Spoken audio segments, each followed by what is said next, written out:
Next up, we got to talk about doubles. Okay, listen. I'm going to try my best not to let this segment go like 20 minutes because I could talk about the Bulls pretty much as its own podcast. Let me know if you guys want me to do that, by the way. Not necessarily the Routine Jumper Daily podcast, but I can definitely do Chicago Bulls content daily. It does not bug me at all. The Bulls are 3-0. The Bulls are the best team in the Eastern Conference. The Bulls are the best defense in the NBA defensive rating wise. I think it's 101. The next closest is like 109. The Bulls are playing high up tempo offense, and they're getting it from everywhere. They got 21 points off the bench from Ayo Dosunmu the other day against the Atlanta Hawks. The game finished with Josh Giddey and Nikola Vucevic both finishing with double doubles. Montas Buzelis came off of a game where he only played 12 minutes because he fouled out and came in and responded well with 16 points, 5 rebounds, and I thought was just a really good high energy guy for them at the power forward spot. And I think he realized that he needed to play a little bit more under control, and he ended up lasting in this game. He was tied for the second most minutes in the game with Josh Giddey with 32. Big time coming off of a game where you only played 12. The Chicago Bulls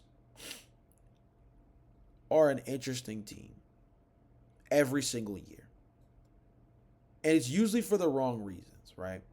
It's usually because this team is a squad that knows they need to hit the reset button aggressively. They know they need to get younger. They know that they need to accumulate draft picks. They know that they need to find themselves a blue chip prospect to lean into. And yet they always find themselves going the opposite direction. It's like the Chicago Bulls. Like, they know how to be bad, but they don't know how to be bad enough to make the pivot that's necessary. And when you're a Chicago Bulls fan as long as I've been, and for those who can't see, and for those who can't see right here, I have this banner that has the Chicago Bulls with Mike Dunleavy Jr. and Aaron Brooks, Joakim Noah, Derrick Rose, OG Jimmy Butler, Carlos Boozer. Been at this for a long time.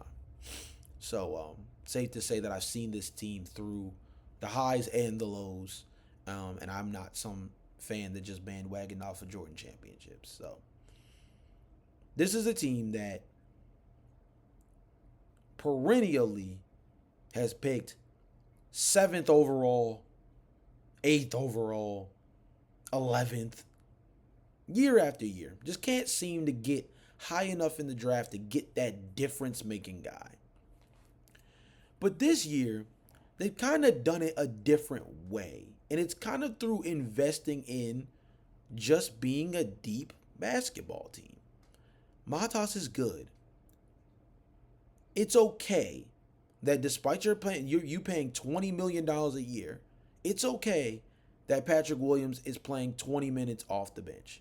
You know why? Because he just needs more experience playing valuable basketball in a situation where he can explore the studio space. How can he do that? Facing off against opposing second units.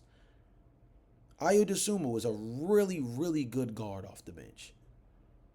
Josh Giddey, despite what the Oklahoma City Thunder did or did not see, for the Chicago Bulls, fits a lot better for what they need versus what OKC needed. OKC needed another point of attack defender that can knock down threes to put next to Shai Gilgeous-Alexander alongside guys like Cason Wallace and Aaron Wiggins. And they got that in Alex Caruso. They got that in AJ Mitchell in the draft. For the Bulls, they needed somebody else who could help play high up-tempo basketball next to Coby White. Now, Coby White's been hurt through the beginning of the season, and I think that actually is a very telling point because the Bulls have been this good early on, and they don't even have their best player. Yep, I said it. You know who Coby White is, and if you don't, you're going to learn. They've been doing this without their best player. They've been doing this without playing rookie Noah Essengay, who I think personally that's not a big slight to anybody because I don't know if he's ready just yet. they are doing something that I think is gonna drive some Bulls fans crazy and is gonna make others excited. I think, and I said this at the beginning of the year. I said this in my very first podcast after they won the first game of the season. My expectations around the Chicago Bulls have nothing to do about making the postseason. If they do, they do. If they don't, they don't. My investment in this team is two things: who are our long-term guys, and how good can Matas Buzelis be? Like, can Matas Buzelis be in the most improved player conversation? Now, tough spot that he's in because there's a couple of guys who are really vying for that spot in the early going and a couple of really strong names. But Matas Buzelis has been really good this season outside of that Orlando Magic game. 19 points. 19 points to end, preseason against the Minnesota Timberwolves. That opening game against Detroit, big time. And then you have the Atlanta Hawks game. This is going to be a basketball team in the Eastern Conference that kind of shakes things up a little bit. And I know that sounds really biased coming from a Bulls fan. Like, what are the Bulls really going to do in the East? Oh, I'm not saying they're going to be any type of juggernaut. What I'm saying is that on an 82-game basis, this is going to be a team that is going to cause fits for some of your favorite squads in the East. And I think they're going to end up playing spoiler to real seeding sets when we get closer to the end of the year. Like, I could see the Chicago Bulls being a team that in the final 2 weeks of the year really jacks up the Eastern Conference playoff bracket. I could even see a situation where they do it almost to a detriment to themselves, because instead of putting themselves in position to get Cameron Boozer or AJ DeBonsa or Darren Peterson in the draft, they mess around and play themselves accidentally into a top 8 seed. I really do. And the Chicago Bulls being a top 8 seed is gonna be a problem for a few organizations. A few organizations are really gonna question themselves when they look at their talent and they miss the postseason and they look over at the bracket and it says the Chicago Bulls are a playoff team. Teams like the Milwaukee Bucks, teams like the Charlotte Hornets, the Indiana Pacers. There's certain teams that if the Chicago Bulls make the playoffs and you miss, another team that I think is really interesting, like the Detroit Pistons, right? We'll see how that goes in the next game that they actually play against each other. But the Detroit Pistons have been off to a pretty wonky start to kick off the year. They've been decent, but questions there. We'll talk about them in a different podcast. But that's a team that's coming off of a really high horse year, right? And this season is a bit of their, was it real or was it fool's gold? Very similar to the Sacramento Kings a few years ago that liked the beam year in 2021, 2022 was one of those. Top 3 seed in the Western Conference. Really pushed the Golden State Warriors in the first round of the postseason despite the fact that they didn't win the round. And then they come back the next year and they lay an egg. And they come back the next year after and they don't look any better. They lose to Aaron Fox and so on and so on. The Chicago Bulls are trending up in the right direction, and the question is just, what does it mean long term for them? Does it mean that we found our core group led by Josh Giddey?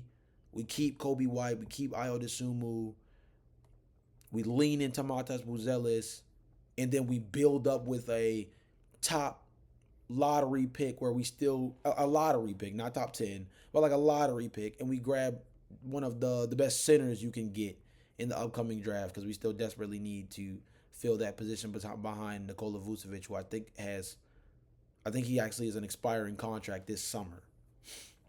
So there's still questions for the Chicago Bulls. Again, I don't want to overblow this segment too long because I could talk about the Chicago Bulls to death and really get into the stats and everything like that about what's made them so special. But I want to give it a bigger sample size before I really get overly excited about what I'm seeing.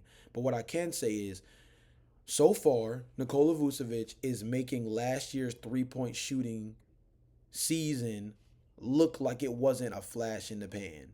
If you guys remember, Nikola Vucevic shot 40% from beyond the arc, and it was making him look real good because the question was like, yo, is he finally a floor spacing center? And this year, he's shooting 54.5% from beyond the arc. Again, only through 3 games, but true shooting percentage of 76%, averaging a double double on only 20% usage. There's 2 ways the Bulls can play this. They can either trade Nikola Vucevic at the highest peak value that I think he's ever had, or they can kind of lean into it and potentially risk having to re up on him again, which I think is not great, but also not terrible if he's going to keep playing this kind of basketball. I like what the Chicago Bulls are doing. I like that Josh Giddey looks very much more comfortable in this offense. Josh, for context sake, I will read the stats out to you because he's playing well too. Josh Giddey is averaging 19.3 points per game, 6.3 assists, 8.7 rebounds, and shooting 41% from beyond the arc. Could Josh Giddey be in most improved player conversations? I think there's a real argument there. 2 double doubles through 3 games. Been really solid on the offensive end. The three ball is finally starting to land. He was showing signs of that on the back half of the year after the All-Star break that like he is a capable 3-point shooter. And it seemed like one of those things that just slowly but surely had to come along. And he's still doing it on low volume, but relatively decent volume for a guy who was not considered even a remotely above average, maybe not even an average shooter, coming out of the Australian League. So the Bulls are trending in the right direction. What does it mean for them long term? We'll have to see. But I will say, as a Bulls fan, win, lose, or draw, I like the kind of basketball we're playing right now. And again, don't even have Coby White back yet. So means there's